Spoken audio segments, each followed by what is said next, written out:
What is up everybody? In this video we are comparing the Asics Kayano 28 against the Asics Kayano Lite 2.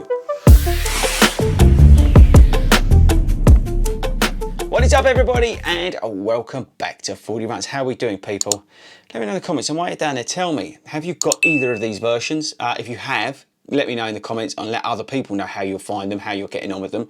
But also, do you know what the differences are between these two and maybe why you picked one over the other? Share the information down in the comments so other people can find that, and then when the video drops I'll dive into those comments as well. Right, so I thought this would be a cool video comparing the Lite versus the normal Kayano, so let's get stuck in.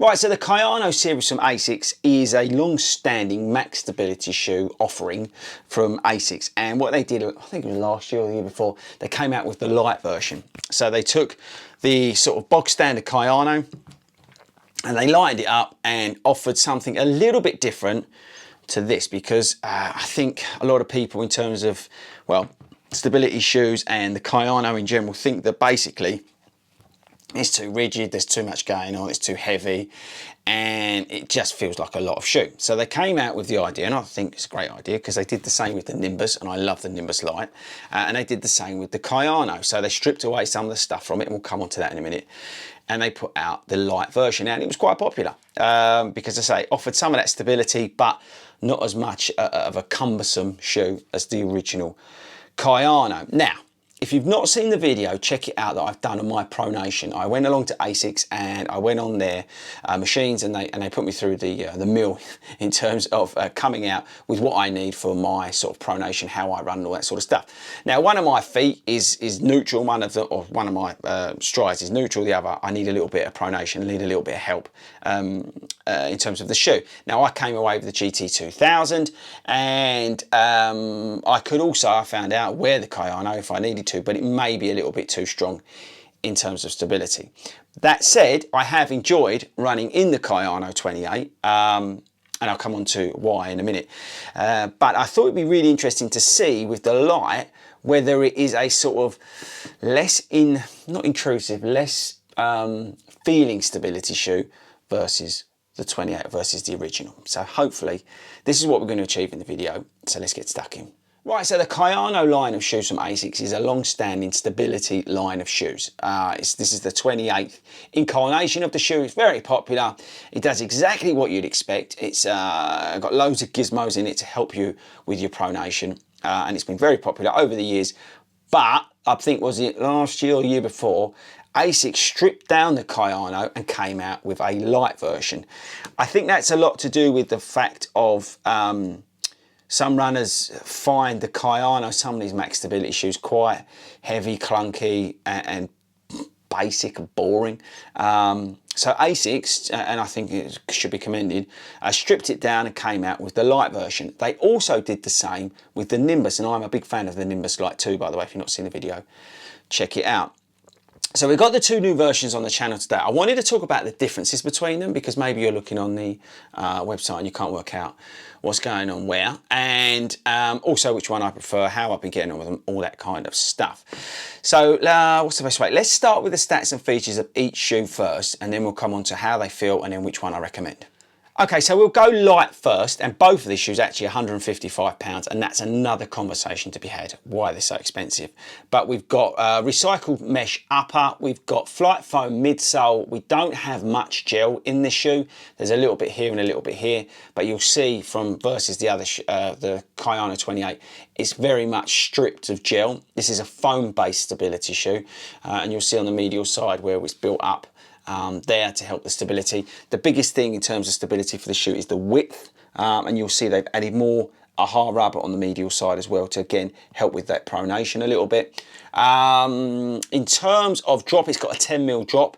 Let's weigh it. I think from memory it's just under 11 ounces, but I'll tell you. Yeah, 10.95, that wasn't too bad, was it? In terms of ounces, what's that in grams? 310 grams. It feels very much like a Nimbus around the back. It's got loads of foam, probably too much in my opinion. Lacing's okay, you get a decent lockdown. The upper is quite thick. It's not as thick and warm as the other shoe, but it is quite thick. But you'll just see from the profile of the shoe how wide it is, and that is where you get a lot of the stability Okay, then we come on to the Kayano 28. Let's weigh it straight away. We've got grams, 330. So that is 11.65 ounces. Both of these shoes are UK 9.5 and fit true to size. We've got loads of gel on the Kayano, as you'd expect. Loads there, and loads there.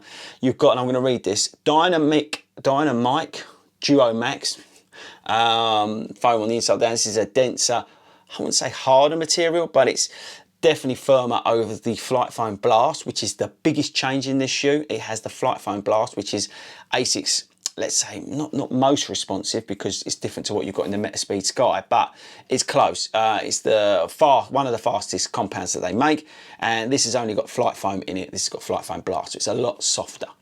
You've got a engineered mesh, which is quite thick and quite warm. Again, very Nimbus feeling around the heel and the tongue. A little bit too much for my liking. The lacing's good, locks down perfectly. What else? Oh, okay, we've got a sort of clip on the inside, again adding stability. I'm talking about the medial side, that then comes around into this heel counter to add stability at the back for you guys who rock around. We've got AHA rubber on the outside. Is it AHA Plus? Can't remember. But anyway, it's built to last about 6 million years, and it probably will.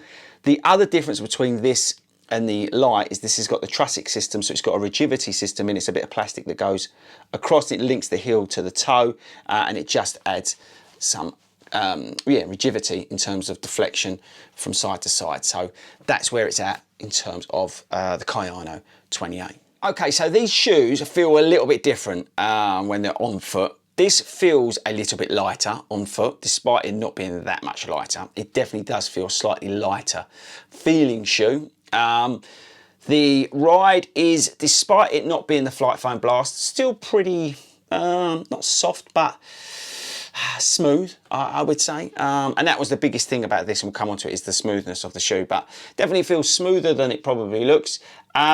I didn't get any sort of heel to toe help. There's obviously bits of gel in there, but I don't feel like the shoe was moving me forward. It was very much like hitting the ground and coming off of it a little bit from the foam. In terms of stability, I didn't have any problems with it. It did exactly what you'd expect. I did find it quite a lot of shoe around the heel and around the tongue. It has been one of those shoes that you sort of put on and you really feel it around the ankle and around the sort of midfoot lockdown. It's not as heavy and not as hot, sorry, as the Kayano 28, but it's definitely still not the most breathable upper. I would have preferred something more along the lines of the Nimbus Lite 2 in terms of that. And I think, yeah, the Nimbus Lite 2 is a great shoe, and this sort of, I think, missed the mark a little bit in terms of just overall feel of it. The Nimbus Lite 2 just feels effortless when you're running along.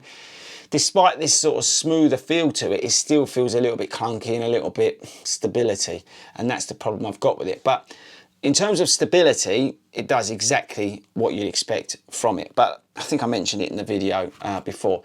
I really think Asics missed a trick here. They should have made this light version a more up-tempo, sort of faster version of the Kayano. I don't think they did it here. I think Prism from New Balance, the first version, I think that's where they should have gone, and they really should have stripped away some of the weight and made it a little bit of a faster shoe for those people who need stability.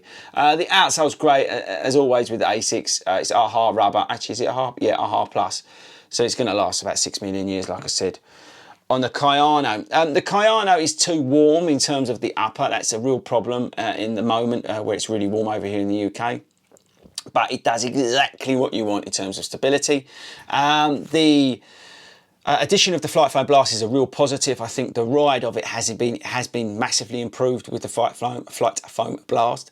With obviously the gel in there, it just feels a lot smoother, and you can really cruise along in the shoe. Whether it's better than the Bazunu, I'm still on the fence on that one, but it is a great shoe. It's just to say the problem is with the upper. So, which one do you choose? I personally would go for the Kayano 28. This is sort of a bridge between the Kayano and the GT2000. The GT2000 is a firm ride, people, but it just feels a little bit lighter on foot and a little bit more, I don't know, just a little bit quicker. And I think this is a bridge between the two. For me, I would either go for this, if you're looking for max stability, or I'd look elsewhere for something a little bit lighter. I think something like the New Balance Fongo, along those lines, and even the New Balance Prism. I probably would not necessarily go down the lines of here.